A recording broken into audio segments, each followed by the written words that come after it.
معراج تو آقا کو ملی ہے، ہمیں کیوں خوشی ہے؟ جس سے پیار ہونا اس کے ہر عروج سے پیار ہوتا ہے، اس کے ہر انعام سے پیار ہوتا ہے۔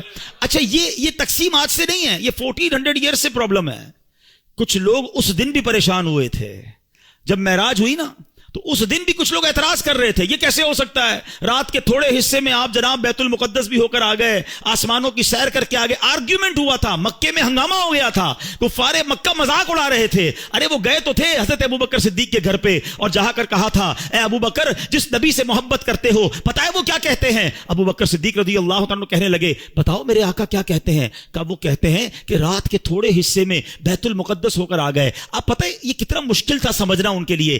عقل یہ کہتی ہے کیونکہ بیت المقدس کی جو جرنی تھی فرام مکہ ٹو فلسطین، اٹس اباؤٹ 1 month جرنی، 1 مہینے کا گھوڑوں پر اونٹوں پر سفر تھا، مہینہ جانا مہینہ واپسی، اور رات بھی نبی پاک یہاں ہیں، فجر میں بھی یہاں ہیں، اور دعویٰ یہ ہے کہ میں رات ہو کر آیا ہوں۔ بڑا شور مچا، سبحان اللہ۔ صدیق اکبر نے کہا اگر میرے آقا فرماتے ہیں تو سچ فرماتے ہیں، آقا فرماتے ہیں تو حق فرماتے ہیں۔ اچھا لوگوں نے بڑا آرگیو کیا، اے ابوبکر یہ تم کیسے کہہ سکتے ہو، یہ تھوڑی دیر میں اتنا بڑا سفر کیسے ہوا؟ حضرت ابوبکر صدیق نے کمال کا جواب دیا، کہتے ہیں میں تو اس سے بڑی بڑی باتیں بھی مانتا ہوں۔ وہ کہتے ہیں رب ایک ہے، میں نے دیکھا نہیں، میں مانتا ہوں ایک ہے۔ وہ کہتے ہیں جبریل قرآن کی آیت لے کر آتے ہیں، میں نے دیکھا نہیں جبریل کو قرآن لاتے ہوئے، قرآن میں نے مانا رب کی کتاب ہے، نہ قیامت دیکھی، نہ جنت دیکھی، نہ دوزخ دیکھی، جب میں تمام چیزوں کو بن دیکھے مانگتا ہوں تو جب میرے آقا فرما رہے ہیں تو سچ فرما رہے ہیں۔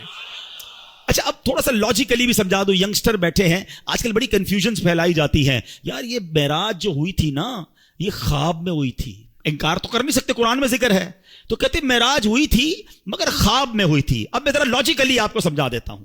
آپ کا بچہ صبح اٹھے آپ کے برابر میں سویا ہو اور کہ ابو رات میں لندن بھی گیا تھا، امریکہ بھی گیا، پھر آنکھ کھلی تو آپ کے برابر میں سویا تھا، تو آپ کیا کہیں گے؟ بیٹا سو جا، میں بھی رات بھر گھومتا ہی رہتا ہوں، کوئی مسئلہ نہیں ہے۔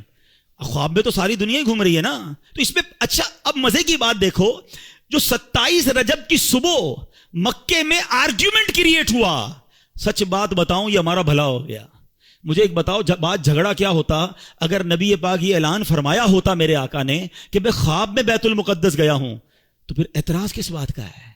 یہ اعتراض بتا رہا ہے، یہ آرگیومنٹ بتا رہا ہے کہ میرے آقا کا دعویٰ یہ تھا کہ میں جسمانی طور پر گیا ہوں، یہ سیر میں نے فزیکلی کی ہے، یہ آرگیومنٹ بتا رہا ہے، یہ کفار مکہ کا اعتراض بتا رہا ہے کہ نبی پاک نے 27 کی مارننگ ریویل یہی کیا تھا کہ میں جسمانی طور پر بیت المقدس گیا ہوں۔ ایمان والے اس وقت بھی مان گئے تھے، ایمان والے آج بھی مان رہے ہیں، ایمان والے اس وقت بھی خوش تھے، ایمان والے آج بھی خوش ہیں۔ اس وقت بھی ابو جہل کو پرابلم تھا، آج بھی کچھ لوگوں کو پرابلم ہے، وہ پرابلم مناتے رہیں، ہم خوشیاں مناتے رہیں گے، اور اللہ ہمیں نبی پاک کے بارے میں ہمیشہ پازیٹو اور خوشیاں منانے والا ہی رکھے۔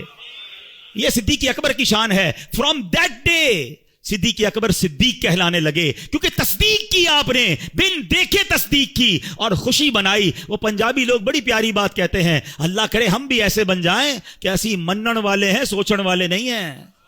مجھے ایک بات بتاؤ، کویسچن تو وہ کرے جس نے باقی ساری چیزوں میں کویسچن کیا ہو، اللہ کو ہم میں سے کس نے دیکھا ہے؟